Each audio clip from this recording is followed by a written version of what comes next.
Dito na kami sa Crossing Cafe. There. Hey, we're here sa Crossing Cafe. Yan siya.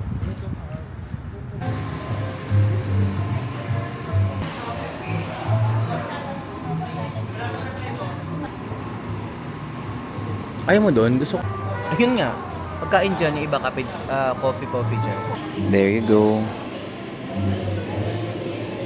Fredo. Ito yung order ko lagi dito sa Crossing Cafe.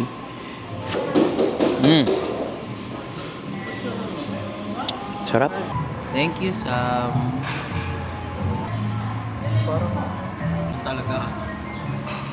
Parang pinakaano nila eh. So yung nachos nila, lang pakita ko. Yan yung nachos nila, naubos na namin. Hindi kayo mahilig sa nachos. Ako personally, hindi ako mahilig sa nachos. Pero, masarap siya. Nagustuhan namin siya. Yung nachos dito, rate ko raw from 1 to 10. Okay naman kung i-rate ko siya ng 10. Siguro mga 8. 8 ako kasi 700 pesos tong nachos na to. Ang gusto ko sa kanya, meat and yung mga nakalagay dun sa toppings.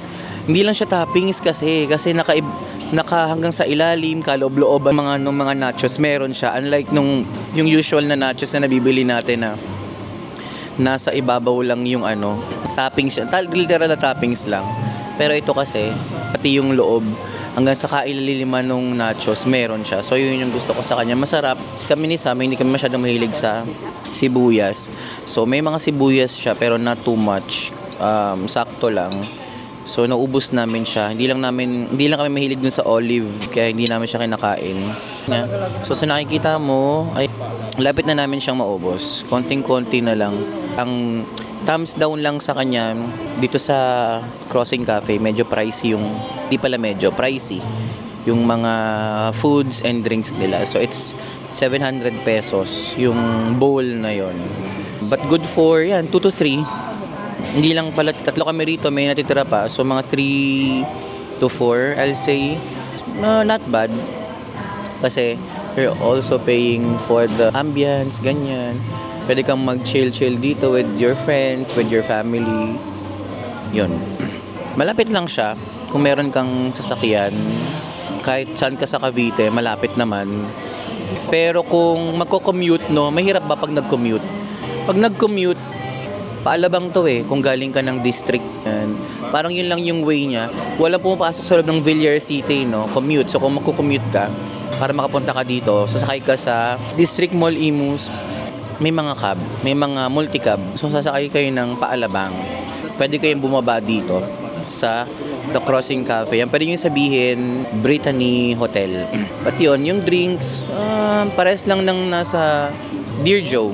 Dear Joe Drive, since parang isa lang naman sila ng company. Sarap naman. Ito lang yung order ko rito na nasarapan ako. Yung Fredo.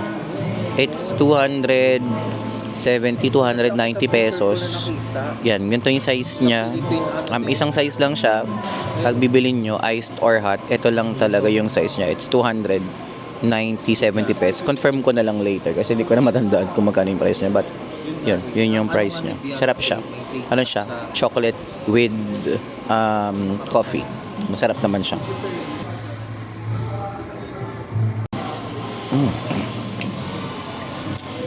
Yun lang.